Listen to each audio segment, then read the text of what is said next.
दाळंबी येथील 78 वर्षीय वृद्ध महिलेवर अत्याचार करणाऱ्या फरार आरोपीस बोरगाव मंजू पोलिसांनी रविवारी अटक केली असून आरोपीने गुन्ह्याची कबुली दिली आहे।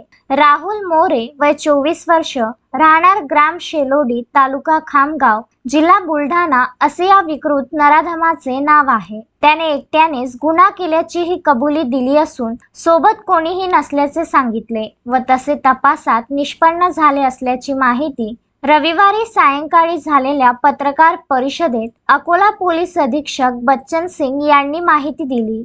पोलीस स्टेशन बोरगाव मंजू हद्दीतील ग्राम दाळंबी, तालुका अकोला येथे राहणाऱ्या एका वयोवृद्ध महिला 28 मे 2024 रोजी दुपारी 2 वाजताच्या सुमारास अकोला येथून निघून एसटी बसने ग्राम कोळंबे फाट्यावर उतरली। तेथून प्रायव्हेट लक्झरी बसने तिचे गावी दाळंबी येथे जाण्यास निघाली। दाळंबी गावाचे पुलाच्या अलीकडे ही महिला उतरली। तेथून ती पायी जात असताना थोडे दूर अंतरावर गेली असता तिच्या समोरून रस्त्याने 2 मोटरसायकलवर तिघे इसम आले। एका मोटरसायकलवरील 2 इसमांनी त्याच्या तोंडाला रुमाल बांधून व एका मोटरसायकलवरील इसमाने काही बांधलेले नव्हते। त्या तिघांनी म्हातारीला उचलून रोडच्या बाजूला लिंबाच्या मळ्यामध्ये नेले। तोंडाला बांधलेले 2 इसम तेथून निघून गेले। त्या ठिकाणी हजर असलेल्या तिसऱ्या इसमाने म्हातारीचे तोंड दाबून तिला विवस्त्र केले। तिच्यासोबत जबरीने संबंध केला।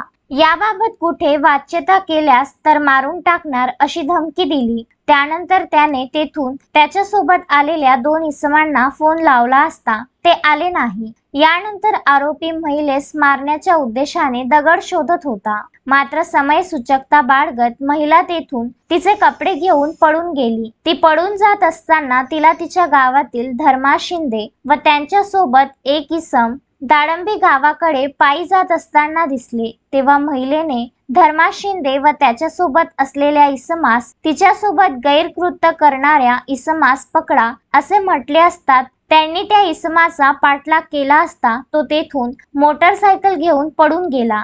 यानंतर गावातील दोघांनी पीडित महिलेला तिच्या घरी नेऊन सोडले। या घटनेनंतर महिलेने मोठे धाडस दाखवून स्वतः पोलीस स्टेशनला येऊन पोलिसांना आपबीती सांगितली। महिलेने दिलेल्या तक्रारीवरून पोलीस स्टेशन बोरगाव मंजू यांनी अपराध नंबर 281/224 कलम 376 376 डी 506 34 भादवी प्रमाणे अज्ञात इसमावर गुन्हा दाखल करून तपासात घेतला होता। Vidarbha news bureau, Akola.